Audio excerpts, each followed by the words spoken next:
এবার জামাত এনসিপির পক্ষ নিলেন মির্জা ফখরুল ইসলাম আলমগীর। আটকে দিত, ভালো একটা কাজকে আটকে দিচ্ছে। দাঁড়ালেন তার নিজ দল বিএনপির বিরুদ্ধেই। দর্শক, সরকার পরিবর্তনের পর কেটে গেছে কয়েক মাস, কিন্তু রাজনীতির মাঠে এখনো সবচেয়ে বড় প্রশ্ন, পরিবর্তনটা আসলে কতটা হয়েছে? ক্ষমতার পালাবদল হয়েছে, নতুন রাজনৈতিক বাস্তবতা তৈরি হয়েছে, নতুন সরকার দায়িত্বও নিয়েছে, কিন্তু সাধারণ মানুষের প্রত্যাশার জায়গাগুলো আদৌ কি বদলেছে? যেভাবে লাফায় লাফায় কারেন্টের বিল, গ্যাস বিল, এই বিল সেই বিল বাড়াইতেছেন, এবং লাফায় লাফায় তো আমাদের বেতন বাড়তেছে না। আগে গ্যাস মোটা মোটা পাইপ দিয়ে সব ইন্ডিয়াতে পাঠিয়ে দিছে, এখন গ্যাস কোথায় যায়? আগে যদি গ্যাস চলে যায় থাকে তো আমরা গ্যাস পাইতাম না, টিপ টিপ করে আসতো, তাই এখন গ্যাস কোথায় যায়? ভাই গ্যাস সংকট তো আছে। রাস্তায় পার্কিং বানাইলে হবে? পার্কিং এর রিসিপ্ট বলতে এখানে ঢুকলে 20 টাকা দেওয়া লাগে। ওই যে উপরে সাইনবোর্ডে লেখা আছে, ওখানে লেখা আছে। আমার মনে হয়, কারণ যেভাবে সমস্ত কিছু দাম বাড়ায় দিচ্ছে, যে আমার মনে হয় সরকার আর মনে হয় 6 মাসও টিকতে পারবে না, বা 1 বছর টিকবে, এর বেশি টিকতে পারবে না। না মানে পারবে না, এই সরকার পারবে না, কোনো কিছু তো কন্ট্রোল করতে পারতেছে না। বিএনপির পরিণতি শেখ হাসিনার চেয়ে আরো ভয়াবহ হবে। রড নিয়ে আসছে, চাপাতি নিয়ে আসছে, আমাদের কাছে ভিডিও পর্যন্ত আছে। বিএনপির ওই সন্ত্রাসীরা রড চাপাতি দিয়ে আমাদের গাড়িতে মারছে, ভিডিও আছে, আমরা আপনাদেরকে। আমাদের এদিকে আবার জামাত ক্ষমতায় আসছে আর কি। এটা আসাতে হয়েছে কি, ওই যে লেগুনার যে চাঁদা হইতো, লেগুনা এই চাঁদাটা এরা এখন আর নেয় না। যেমন আগে নিত দৈনিক 700 টাকা নিত আগে, এখন আর মানে এটা। চাঁদাবাজি নিয়ে বিস্তর অভিযোগ আছে, বাজারে স্বস্তি ফেরানো নিয়ে প্রচুর প্রশ্ন রয়েছে, প্রশাসনের পুরনো সংস্কৃতি কতটা বদলেছে তা নিয়েও আলোচনা আছে। এখন আমরা যদি এই মূল্য দেওয়াটাকে ধারণ করতে না পারি, সেটাকে সামনে রেখে যদি আমরা আপনার পরিবর্তনের চেষ্টা না করতে পারি, তাহলে তো আপনার এই মায়ের এই অশ্রুধারা, এই রক্তস্রোত এমনি এমনি হারিয়ে যাবে। কথাগুলো বলছি অনেক কষ্টে। আমার এই 4-5 মাসের মন্ত্রিত্বের অভিজ্ঞতা আপনার একটু বড় দরকার আমার। আর এসব প্রশ্ন যখন বিরোধী রাজনৈতিক দলগুলো তোলে, তখন সেটিকে রাজনৈতিক বক্তব্য হিসেবে পাশ কাটিয়ে যাবার কিছুটা সুযোগ থাকে। কিন্তু একই প্রশ্ন যদি আসে সরকারের একজন গুরুত্বপূর্ণ মন্ত্রীর কাছ থেকে, তখন বিষয়টি আর শুধু বিরোধীদের অভিযোগ থাকে না। আর ঠিক এই জায়গাটিতেই বিএনপির মহাসচিব এবং স্থানীয় সরকার মন্ত্রী মির্জা ফখরুল ইসলাম আলমগীরের সাম্প্রতিক বক্তব্য নতুন করে আলোচনার জন্ম দিয়েছে। তার বক্তব্যের সার কথা ছিল, সরকারের কয়েক মাসের পথ চলায় তিনি যে ধরনের পরিবর্তন প্রত্যাশা করেছিলেন তার অনেকটাই এখনও দেখাতে পারছে না সরকার। আরও গুরুত্বপূর্ণ বিষয় হল, তিনি সমস্যার জায়গা হিসেবে ঘুষ, প্রশাসনিক জটিলতা এবং ভালো পরিকল্পনা বাস্তবায়নের বাধার মতো বিষয়গুলোর দিকে ইঙ্গিত করেছেন। অর্থাৎ যে অভিযোগগুলো এতদিন বিএনপির রাজনৈতিক প্রতিপক্ষদের বক্তব্যে শোনা যাচ্ছিল, এবার বিএনপির বিরুদ্ধে সেই উদ্বেগের কথাই উঠে এলো সরকারের একজন গুরুত্বপূর্ণ নেতার বক্তব্যে। মির্জা ফখরুল ইসলাম আলমগীর বলেছেন, এই 4 মাসে কিছুই বদলায়নি, একইভাবে ঘুষখোর ঘুষ খাচ্ছে, ভালো পরিকল্পনা আটকে দিচ্ছে আগের মতোই। আমি সত্যিকার অর্থে পরিবর্তন দেখতে চেয়েছিলাম, একটা শুধু আশার আলো দেখা যাচ্ছে। তারেক রহমান চেষ্টা করছেন, তিনি ছাড়া আর কারোর মধ্যে কোনো পরিবর্তন ঘটেনি। দর্শক, তার এই বক্তব্যের পর একটা বড় প্রশ্ন জেগেছে, মির্জা ফখরুল ইসলাম আলমগীর কি তাহলে সরকারের বিরুদ্ধেই দাঁড়িয়ে গেলেন, নাকি তিনি সরকারের ভেতর থেকেই বাস্তব সমস্যাগুলো সামনে আনছেন? আর এর সঙ্গে আরও একটি রাজনৈতিক বড় প্রশ্ন জুড়ে গেছে, মির্জা ফখরুলকে ঘিরে ভবিষ্যতে রাষ্ট্রপতি পদ নিয়ে যে আলোচনা তৈরি হতে পারে, এই বক্তব্য কি সেই সম্ভাব্য রাজনৈতিক সমীকরণের সঙ্গেও কোনোভাবে সম্পর্কযুক্ত? চলুন দর্শক, পুরো বিষয়টি একটু গভীরভাবে আলোচনা করা যাক। মির্জা ফখরুলের বক্তব্যের আগে বাংলাদেশের সাম্প্রতিক রাজনৈতিক বাস্তবতার দিকে একটু তাকানো দরকার। সরকার পরিবর্তনের পর জামাত এবং এনসিপির পক্ষ থেকে বারবার একটি অভিযোগ এসেছে।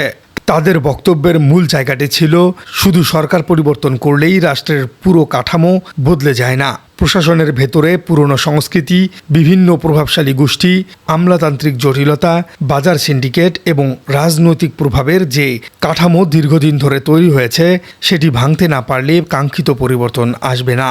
চাঁদাবাজির অভিযোগও এই আলোচনার একটি বড় অংশ। সরকার পরিবর্তনের পর সাধারণ মানুষের প্রত্যাশা ছিল রাজনৈতিক পরিচয় ব্যবহার করে ব্যবসা, পরিবহন, নির্মাণ কিংবা স্থানীয় পর্যায়ের বিভিন্ন পর্যায়ে প্রভাব বিস্তারের পুরনো সংস্কৃতি পুরোপুরি কমে যাবে। কিন্তু বিভিন্ন সময়ে চাঁদাবাজির অভিযোগ সামনে আসায় সেই প্রত্যাশা নিয়ে প্রশ্ন তৈরি হয়েছে। এখানে অবশ্য একটি বিষয় গুরুত্বপূর্ণ, কোনো ব্যক্তির বিরুদ্ধে অভিযোগ উঠলেই সেটিকে প্রমাণিত সত্য হিসেবে দেখা যায় না। অভিযোগ একটি তদন্তের বিষয়, কিন্তু যখন একই ধরনের অভিযোগ বিভিন্ন জায়গা থেকে বারবার রাজনৈতিক আলোচনায় আসে তখন সরকারের জন্য সেটি অবশ্যই একটি সতর্ক সংকেত।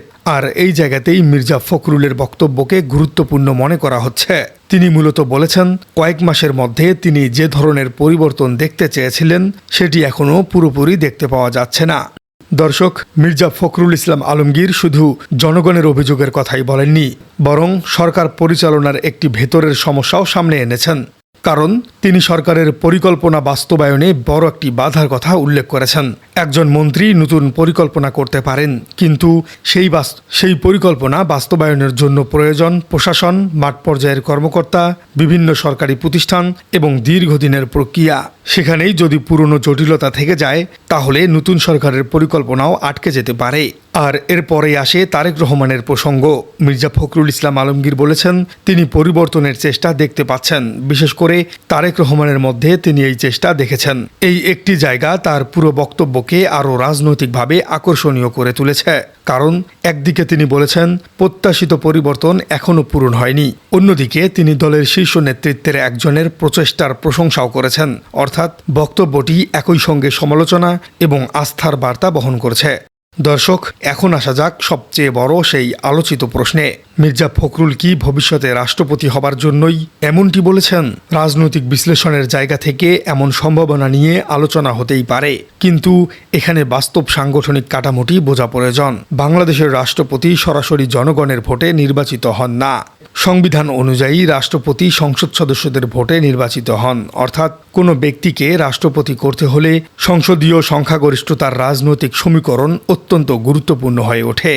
আর রাষ্ট্রপতি নির্বাচিত হবার পর তিনি একই সঙ্গে সরকারের মন্ত্রী হিসেবে দায়িত্ব পালন করতে পারবেন কিনা সেখানে সাংবিধানিক সামঞ্জস্যের প্রশ্ন আসে। কারণ রাষ্ট্রপতির পদ রাষ্ট্রের সর্বোচ্চ সাংবিধানিক পদগুলোর একটি এবং রাষ্ট্রপতির সঙ্গে মন্ত্রিত্বের কোনো নির্বাহী দায়িত্ব একসঙ্গে রাখার সুযোগ নেই।